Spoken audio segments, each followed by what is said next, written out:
बिस्मिल्लाहिर्रहमानिर्रहीम। अस्सलाम वालेकुम। क्या हाल है तमाम दोस्तों का। उम्मीद करता हूँ सब खैर ऑफियत से होंगे। MTH 501 लेक्चर नंबर 25 आज हमने डिस्कस करना है। लेक्चर शुरू करने से पहले आप सबसे रिक्वेस्ट है कि चैनल को सब्सक्राइब करें, वीडियो को लाइक करें और शेयर करें। और अगर आपको ये नोट्स फ्री ऑफ कॉस्ट चाहिए तो डिस्क्रिप्शन में मेरे व्हाट्सएप ग्रुप का लिंक है, वहाँ से आप ज्वाइन कर सकते हैं। उसके अलावा मेरा व्हाट्सएप नंबर भी लिखा होगा, वहाँ से भी आपको ये नोट्स मिल सकते हैं। चलते हैं लेक्चर की तरफ। लेक्चर हमारा रैंक के ऊपर। इसमें सबसे पहले डेफिनेशन आती है रॉ स्पेस की। The set of all linear combination of the row vector is called the row space of A. A की जगह कोई भी वेक्टर आ सकता है and is denoted by row A. अब इसका मतलब ये है कि set of all linear combination of row vector, किसी भी मैट्रिक्स या वेक्टर्स के अंदर जितने भी वेक्टर्स रॉ वेक्टर्स होते हैं उन सब का अगर लीनियर कॉम्बिनेशन बनाया जाए तो उसको हम रॉ स्पेस कहते हैं उस वेक्टर की। ठीक है, और उसको डिनोट करते हैं रॉ ए से।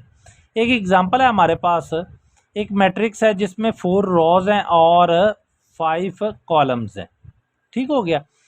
अब हमने इसकी रॉ स्पेस जो है वो बतानी है कि वो क्या है।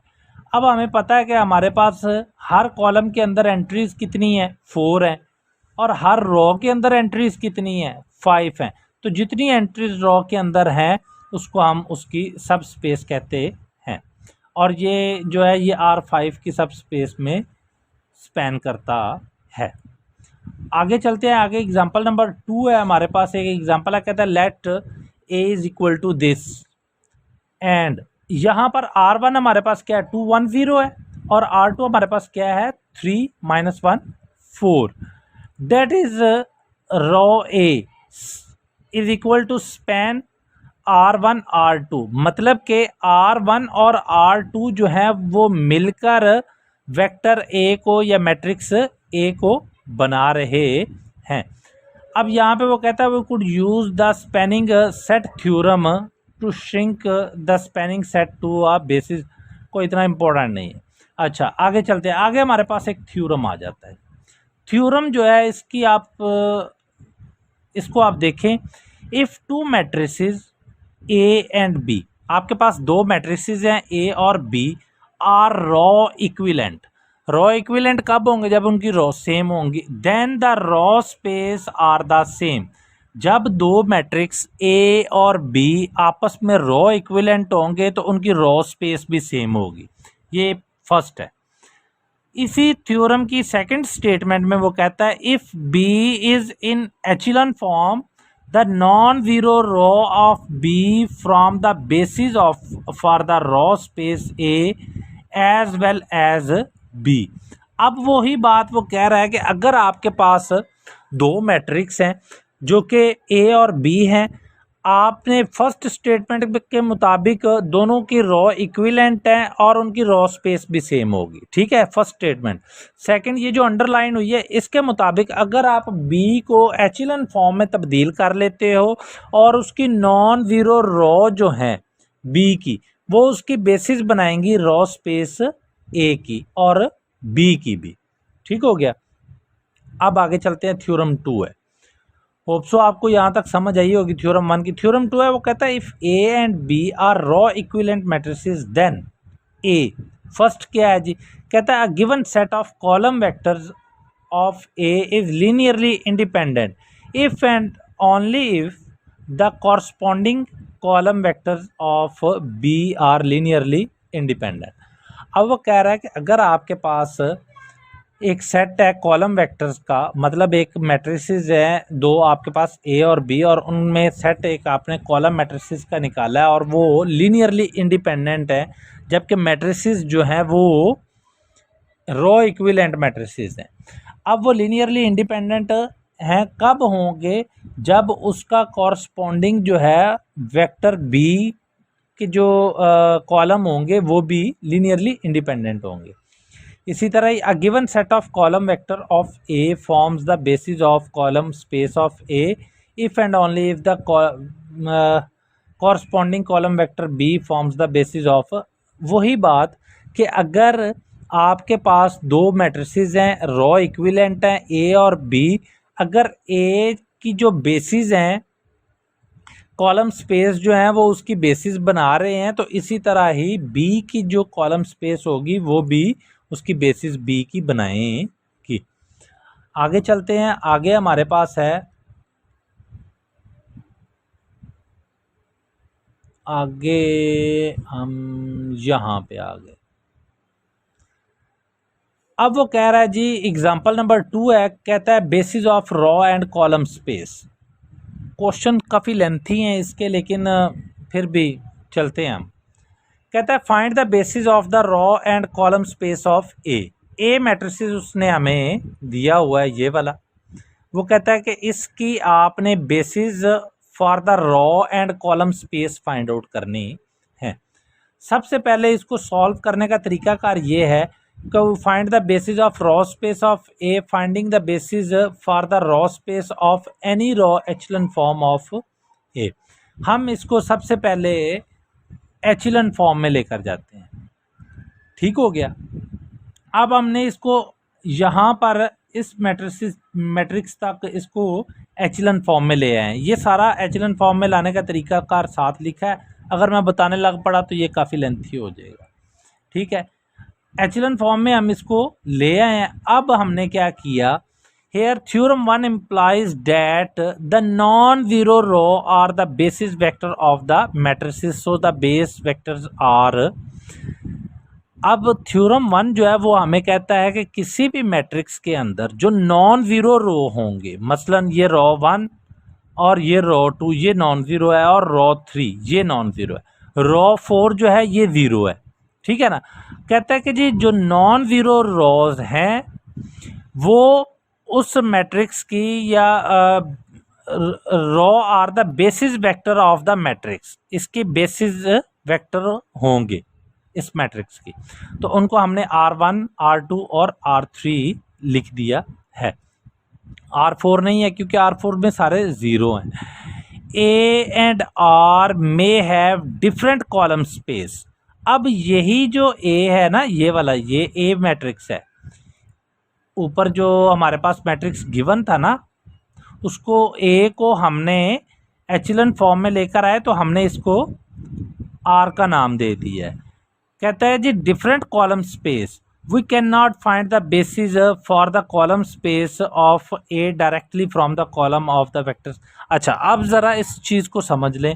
कहता है कि जी जो A है और R वेक्टर है, हमारे पास मैट्रिक्स बने हैं, इन दोनों के कॉलम स्पेस अलग-अलग हो सकते हैं। कॉलम स्पेस अलग-अलग हो सकते हैं। कॉलम स्पेस को आगे हम फाइंड आउट करेंगे कि वो कैसे फाइंड करते हैं, उसके लिए हम आगे चलते हैं। अच्छा, अब यहाँ पर वो कह रहा है कि it follows the theorem B if we can find a set of column vectors of R that forms the basis of the column space R, then the corresponding column vectors of A will form the basis of for the column space of A। अच्छा, अब हमने ज़रा यहाँ पर देखना है, इस चीज़ को कॉन्सेप्ट बड़ा कीमती सा देने लगा हूँ आपको, इसको समझ लेना है। सबसे पहले तो हमने रॉ वेक्टर का कॉन्सेप्ट लेना है, रॉ स्पेस का कॉन्सेप्ट लेना है। रॉ स्पेस के लिए वो कहता है कि कोई भी वेक्टर के अंदर सबसे पहले आपने उसको एचलन फॉर्म में लेकर जाना है। ठीक है, अब आप उसको एचलन फॉर्म में ले आए हो और उसमें से आपने जो नॉन ज़ीरो रॉज होंगी वो उसकी रॉ स्पेस की बेसिस बनाएंगी। ठीक हो गया, उस वेक्टर की बेसिस रॉ स्पेस वो बनाएंगी जो नॉन ज़ीरो होंगी। इसी तरह ही अब अगर आप देखो कॉलम स्पेस में, तो कॉलम स्पेस में वो कहता है कि हर वो कॉलम जिसमें लीडिंग या पिवट एलिमेंट पाया जाता है, वो कॉलम जो है ना वो मिलकर उसकी कॉलम स्पेस बनाएंगे उस वेक्टर की, उस मैट्रिक्स की। जैसे कि यहाँ पर एक पिवट एलिमेंट है, उसके बाद कॉलम 3 में पिवट एलिमेंट है, उसके बाद कॉलम 5 में पिवट एलिमेंट है। तो उसने हमें यहाँ पर नीचे बता भी दिया है कि ये देखें, ये है हमारे पास कॉलम 1 जिसको हमने कॉलम 1 कहा है, ये कॉलम 3 है जिसमें पिवट एलिमेंट है, और ये कॉलम 5 है जिसमें पिवट एलिमेंट है। अब हम इन्हीं कॉलम्स को लेकर ये कंक्लूजन फाइंड आउट कर सकते हैं कि जी जो हमारा मैट्रिक्स है ए, उसके जो कॉलम स्पेस होगी उसके अंदर जो वेक्टर्स आएंगे वो कॉलम 1, 3 और 5 के आएंगे। इस कॉन्सेप्ट को ज़रा क्लियर करें कि हमने एक थ्योरम पढ़ा हुआ है कि अगर हमारे पास दो एलिमेंट्स और दो वेक्टर्स इक्वल हैं, रो इक्विवेलेंट हैं ए और बी, तो हमने अगर ए के रो स्पेस निकाली है तो उससे हम बी की भी रो स्पेस सेम होगी। अगर कॉलम स्पेस ए की निकाली है तो बी की भी कॉलम स्पेस वही होगी। तो अब हमारे पास ये वाले जो सी डैश वाले मैट्रिक्स है ना, ये वाले ये हमारे पास आर मैट्रिक्स के हैं जिसको हम एचलन फॉर्म में लेकर आए हैं। ए से एचलन फॉर्म में आया ना तो वो आर हो गया। तो अब हमारे पास ए के कॉलम स्पेस कौन से होंगे, वो ये वाले मैट्रिक्स होंगे जो उसके कॉरस्पॉन्डिंग होंगे। मतलब C-5 है तो C5 ए वेक्टर का, ए मैट्रिक्स का जो C5 है वो हमारा इसका कॉलम स्पेस C3, इसी तरह C1 है।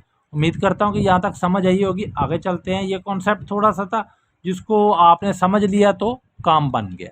आगे एक एग्जांपल है हमारे पास। एग्जांपल में उसने हमें एक वेक्टर मैट्रिक्स दिया हुआ है, या वेक्टर कह लो आप, मैट्रिक्स कह लो।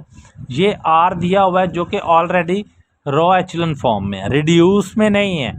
अगर रिड्यूस में होता तो इस 1 के ऊपर यहाँ पे जहाँ पे -2 है यहाँ पर 0 होना था।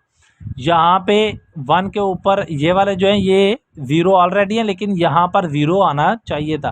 तो तब ये रिड्यूस रो एचलन फॉर्म में होना था। अब ये सिंपल एचलन फॉर्म में है। ठीक हो गया जी। अब हमने यहाँ पर सबसे पहले तो उसकी कॉलम स्पेस की बेसिस और रो स्पेस की बेसिस निकालनी है। तो हमें पता है कि जी नॉन ज़ीरो रो कितनी है, R1 भी नॉन ज़ीरो है, R2 भी नॉन ज़ीरो है और R3 भी नॉन ज़ीरो है। तो हमारे पास रो स्पेस की जो बेसिस बनाएंगे वो ये वाले 3 वेक्टर्स बनाएंगे। इसी तरह ही कॉलम स्पेस की बेसिस के लिए हमने पिवट एलिमेंट चेक करना है किस किस कॉलम में है। तो 1 में है, 2 में है और 4 में है। 3 में भी नहीं है और 5 में भी पिवट एलिमेंट नहीं है। अब ये पिवट एलिमेंट क्या होता है ये मिड से पहले बहुत अच्छी तरह समझाया हुआ है मेरे ख्याल से। अब आगे चलते हैं। आगे हमारे पास एग्जाम्पल नंबर 3 है, कहता है basis for a vector space using row operation. अब हमें उसने वेक्टर्स दे दिए हैं। ये हमारे पास वेक्टर हैं 4, V1, V2, V3 and V4। अब V1 के एलिमेंट्स कौन से हैं जी, 1, -2, 0, 0, 3। हमने इनको रो की शक्ल में लिख लिया। मतलब ये रो जो है, ये वाली फर्स्ट रो ये V1 के एलिमेंट पे बनी है, सेकंड रो जो है ये V2 के एलिमेंट पे बनी है और थर्ड रो जो है वो V3 के एलिमेंट पे बनी है और फोर्थ V4 के एलिमेंट पे बनी है। ठीक हो गया। अब हमने क्या किया कि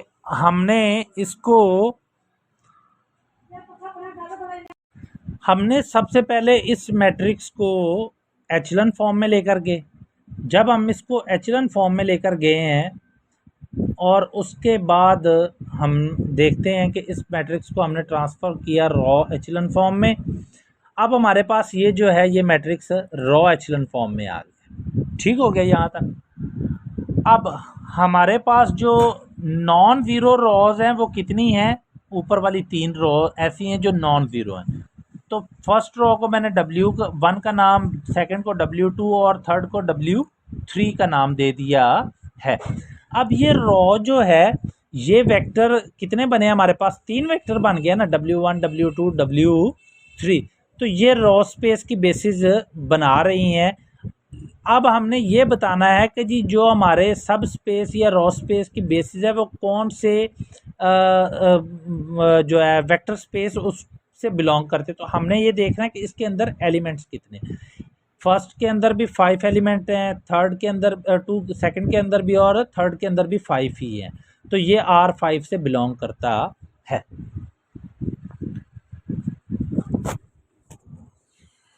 अच्छा जी, अब आगे चलते हैं। आगे हमारे पास एक और एग्जांपल है। एग्जांपल को ज़रा मैं शॉर्ट ही करता जाऊंगा। अब एग्जांपल है, वो कहता है जी basis for the row space of matrix. Matrix हमें उसने दे दिया है। अब हमने क्या किया कि हमने इसका सोल्यूशन फाइंड आउट करने के लिए एक न्यू ट्रिक लगाया। वो कहता है वो find A transpose then we will use the method of example 2। सबसे पहले हमने इस मैट्रिक्स का ट्रांसपोज ले लिया, जो जिसको हमने ए ट्रांसपोज कह दिया। अब हमने इसके ऊपर एचलन फॉर्म, रॉ एचलन फॉर्म बनाने के लिए हमने इसके ऊपर ऑपरेशन किए। तो हमारे पास मैट्रिक्स क्या था, ए का ट्रांसपोज, ये याद रखना है। हमारे पास मैट्रिक्स क्या था, ए का ट्रांसपोज। पहले तो ए था ना, तो हमने उसको कन्वर्ट कर दिया ए के ट्रांसपोज से। अब हम उसको ले किस में आए हैं, आर मैट्रिक्स में। ठीक है, जब हमने उसको आर मैट्रिक्स में ले आए हैं, तो अब हम इसके ऊपर जरा इसको समझते हैं कि उसने किया क्या है। कहता है the first second and fourth column contain the leading one. अब ये फर्स्ट है, ये सेकंड है, और ये आगे फोर्थ है -10 वाला। तो इनमें सब में लीडिंग एलिमेंट है ना, पिवट एलिमेंट है। ठीक है, so the corresponding column vector of A transpose are the basis of the column और स्पेस ऑफ ए टी। वही बात जो मेरे ख्याल से इससे पिछली या उससे पिछली एग्जांपल में मैंने आपको बताई थी कि आपने अगर दो मैट्रिसेस आपके पास रॉ इक्विवेलेंट होते हैं, तो आप अगर एक मैट्रिक्स की रॉ इक्विलेशन फाइंड आउट कर लेते हो, तो आपके पास जो दूसरा मैट्रिक्स उसका कॉरस्पॉन्डिंग होगा, उसकी भी वही रॉज जो होंगी ना, वो आपके पास, और वही कॉलम जो है वो आपके पास होंगे, स्पेस बनाएंगे उसकी। ठीक है ना। तो अब इसके जो R1 सॉरी कॉलम जो है C1, C2 और C4 में लीडिंग एलिमेंट है ना, तो हमारे पास जो ओरिजिनल मैट्रिक्स है ए ट्रांसपोज वाला, उसके जो है मैट्रिक्स वो C1, C2 और C4 वेक्टर्स जो है वो हमारे पास होंगे कॉलम स्पेस में। अब हमने ट्रांसपोज लिया हुआ था ना, ठीक है ना, ए का transpose is equal to R किया हुआ था मैंने। तो ए के ट्रांसपोज, ये तो हमने ट्रांसपोज के फाइंड आउट किए हैं। तो अब हमने इस कॉलम को रॉ में लेकर जाना है, तो हमने इसका ट्रांसपोज जो है वो खत्म कर दिया, या ट्रांसपोज का ट्रांसपोज ले लिया, तो वो हम वापस रॉ में आ गए हैं। ये एक सेकंड मेथड है जिससे हम क्या फाइंड आउट कर सकते हैं कि basis of row space of matrix. मतलब कि सबसे पहले हमने जो हमें गिवन मैट्रिक्स दिया गया होगा उसका हम ट्रांसपोज ले लें, फिर उसको हम रिड्यूस रॉ एचलन फॉर्म में ले जाएं, उसके बाद हम उसकी कॉलम स्पेस फाइंड आउट करें रिड्यूस रॉ की, और जो रिड्यूस रॉ की होंगी वही उस ए ट्रांसपोज वाले मैट्रिक्स की कॉलम स्पेस होंगी। अब हम कॉलम स्पेस को दोबारा रिवर्स कर दें, तो वो हमारे पास कॉलम जो है वो रॉ में तब्दील हो जाएंगे। एग्जाम्पल नंबर 5 है। एग्जाम्पल नंबर 5 आप खुद करें, मुश्किल नहीं है। नहीं, मैं करवा देता हूँ। कहता है find the basis for the row space, the column space and the null space of the. अब हमने एक तो इसमें बेसिस फाइंड करनी है रॉ स्पेस की, कॉलम स्पेस की और नल स्पेस की। तो चलते हैं हम क्वेश्चन की तरफ। सबसे पहले तो हम इसको रॉ रिड्यूस में लेकर आए हैं। ये उसने डायरेक्ट कर दिया है, ये वाला, ये आपने ये नहीं समझना वो पता नहीं ये कहाँ से कैसे हो गया, ये उसने डायरेक्ट लिख दिया आंसर। ठीक है, तो हमारे पास एचलन फॉर्म क्या आई ए बी की, वो ये वाली आ गई। मतलब कि हमने इस ए वेक्टर की एचलन फॉर्म को ए माइनस बी का नाम दे दिया है। अब इसमें नॉन जीरो रो कितनी है, वो 3 है, जो कि यहाँ पर लिखी हुई है। अब इन नॉन जीरो रो है ना, अब हमने कॉलम जो है वो हमारे पास कितने हैं जी, पिवट एलिमेंट जिनमें है वो एक है, ये और ये दूसरा भी, इसमें भी पिवट एलिमेंट है, और ये चौथे में भी पिवट एलिमेंट है। ठीक है, और अगर इनमें पिवट एलिमेंट है तो इसके कॉरस्पॉन्डिंग कौन से कॉलम आ रहे हैं, एक ये आ रहा है, एक ये आ रहा है, और एक ये आ रहा है। तो ये बेसिस ऑफ कॉलम आ गए। ठीक है, इसके बाद अब हमने इसकी नल स्पेस फाइंड आउट करनी है। तो नल स्पेस फाइंड आउट करने के लिए ये लाजमी है कि हम अपने रिड्यूस्ड रॉ एचलन फॉर्म में उस मैट्रिक्स को लेकर जाएं। अभी हम ऊपर जो किया है वो एचलन फॉर्म में लेकर आए हैं, लेकिन नल स्पेस फाइंड आउट करने के लिए ये लाजमी है, कंपल्सरी है, इसेंशियल है, नेसेसरी है कि हम उसको रिड्यूस्ड रॉ एचलन फॉर्म में लेकर जाएं। ठीक है, अब हम इसको रिड्यूस्ड रॉ एचलन फॉर्म में लेकर आए, वहां से हमने इसकी इक्वेशंस बना ली हैं, ये वाली इक्वेशंस। ठीक हो गया। अब इन इक्वेशंस को हमने इक्वल टू जीरो रखा है। क्यों? क्योंकि हमें पता है कि हमारे पास जो रिलेशन है वो A x is equal to zero है, तो उसका इक्विवेलेंट क्या होगा? C X is equal to zero होगा, क्योंकि हमारे पास तो ये ए एक्स हो जाएगा, तो उसका ए की जगह पर हमने सी रख देना है। ठीक है, तो एक्स इक्वल टू जीरो हो जाएगा। अच्छा, अब हम क्या करते हैं, हम इसकी इक्वेशंस को देखते हैं। अब हमने इसकी इक्वेशन से वैल्यूज फाइंड आउट करनी है। वैल्यूज फाइंड आउट करने का तरीका जो है वो पिछले लेक्चर में भी आपको बता दिया गया है। ठीक है ना, तो मेरा नहीं ख्याल कि अब आपको मज़ीद उसके बारे में बताया जाए। ठीक है, हमारे पास कितने नंबर ऑफ अननोन्स हैं? 5 हैं, x1, x2, x3, x4 and x5। तो आपने कॉलम बना लेना x5 वाला। पिछले लेक्चर में मैंने आपको समझाया हुआ है, मैं वापस नहीं जाना चाहता, लेक्चर बहुत लेंथी हो रहा है। तो उसको हल करके हमने ये वाला कर लिया, जहाँ पर हमने लेट किया था s और t को लेट किया था, और x3 की जगह पर हमने s रखा, और x5 की जगह पर हमने t रखा। वो वाला जो क्वेश्चन है ना, उसको देखें और इसको ये उसी तरह ही सॉल्व होना है। आगे हमारे पास एक थ्योरम डेफिनेशन है रैंक की। कहता है the rank of A is the dimension of the column space of A. Dimension of column space of A जो होता है वो रैंक होता है, since row A is the same as column A transpose. The dimension of the row space of A is the rank of A transpose. मतलब के rank जो है वो आपके पास डायमेंशन, किसी भी कॉलम स्पेस की जो डायमेंशन होती है उसको हम रैंक कहते हैं। और अगर हम इसको देखें तो रो ए जो होती है वो कॉलम ए का ट्रांसपोज जो होता है ना, कॉलम ए का ट्रांसपोज ही है ना रो, कॉलम का ट्रांसपोज जो होता है वही रो होती है ना। तो वो आपके पास जो है वो dimension of row space of A है, और वही रैंक ऑफ ए ट्रांसपोज होगी। थ्योरम हमारे पास द रैंक थ्योरम, इसको आपने डायमेंशन थ्योरम भी कहते हैं और रैंक थ्योरम भी कहते हैं। ये फॉर्मूला आपने याद रखना है, rank of A plus dimension null A is equal to n. Example की तरफ चलते हैं, आपको क्लियर हो जाएगा। आपके पास कहता है if A is equal to 7x9 matrix with 2 dimensional null space, what is the rank of A. दूसरा क्वेश्चन है could a 6x9 matrix have 2 dimensional null space. अब जरा इसको समझ लेना। आपके पास फर्स्ट पार्ट में वो कहता है कि आपके पास एक मैट्रिक्स है, उसका ऑर्डर है 7x9। तो हमारे पास ऑर्डर मैट्रिक्स का लिखते कैसे हैं? m×n लिखते हैं ना। तो n जो होता है वो कॉलम होते हैं, मतलब कि हमारे पास 9 कॉलम है। ठीक हो गया। अब वो कहता है उसकी डायमेंशन कितनी है? 2 है, 2 डायमेंशन है। तो मतलब डायमेंशन ऑफ नल ए की जगह पर हम 2 लिख देंगे और n की जगह पर हम 9 लिख देंगे।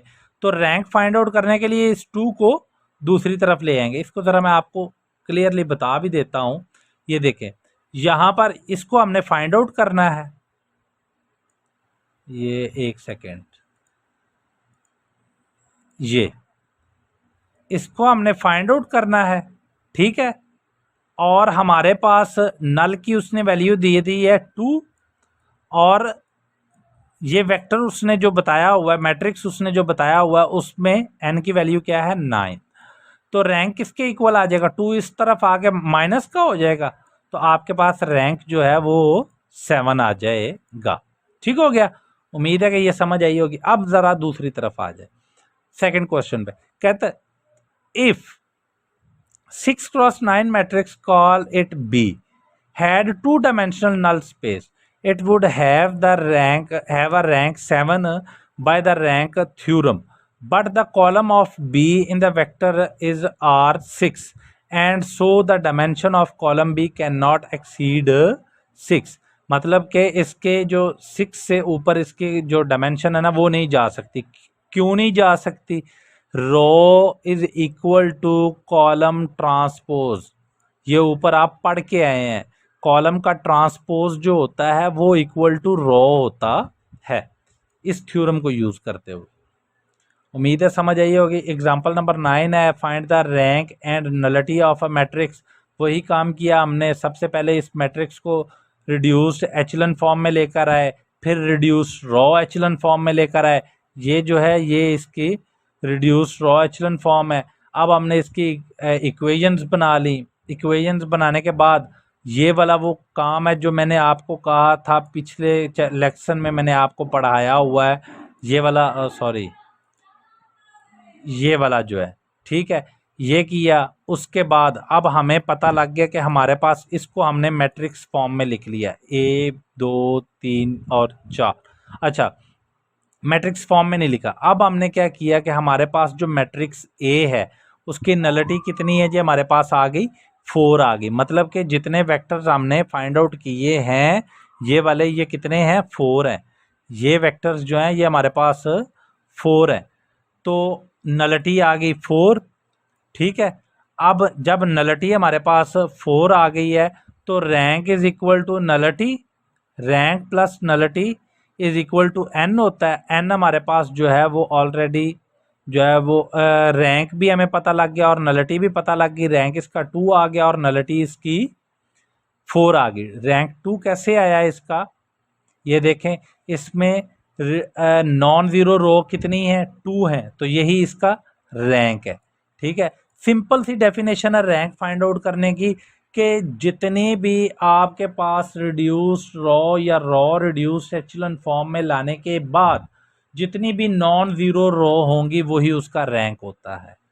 ठीक हो गया जी। आगे चलते हैं। आगे थ्योरम 4 है, कहता है if A is n m cross n matrix then rank of A is equal to number of leading variable in the solution of A x is equal to 0, और नलिटी जो है वो भी number of parameter in the general form, ज़रूरत नहीं है इसकी। Example number 11 12, इसके बाद थ्योरम नंबर 5 है, कहता है if A is any matrix of rank A is equal to rank of A transpose. आगे इन्वर्टिबल मैट्रिक्स की डेफिनेशन है कुछ, ये आपने, ये बहुत इंपॉर्टेंट है, इसको थ्योरम को आपने याद रखना है, ये वैल्यूज़ आपने याद लाजमी रखनी है। ठीक हो गया, ये लाजमी याद रखनी है। उसके बाद ये एक एग्जांपल 13 है, ये आप खुद देख लें, इशू कोई नहीं है, इसमें भी वही काम करना है, नलिटी फाइंड आउट करनी है, रिड्यूस रॉ एचलन फॉर्म में लेकर आना है और फिर इसको सॉल्व करना है। तो ये तो था जी आज का आपका लेक्चर। उम्मीद करता हूँ कि आपको लेक्चर की समझ आई होगी। इंशाल्लाह जल्द मिलते हैं नेक्स्ट लेक्चर के साथ। तब तक के लिए अल्लाह ताला आपको और मुझे भी अपने हिफ्ज़-ओ-अमान में रखे। Thank you very much. अल्लाह हाफिज़।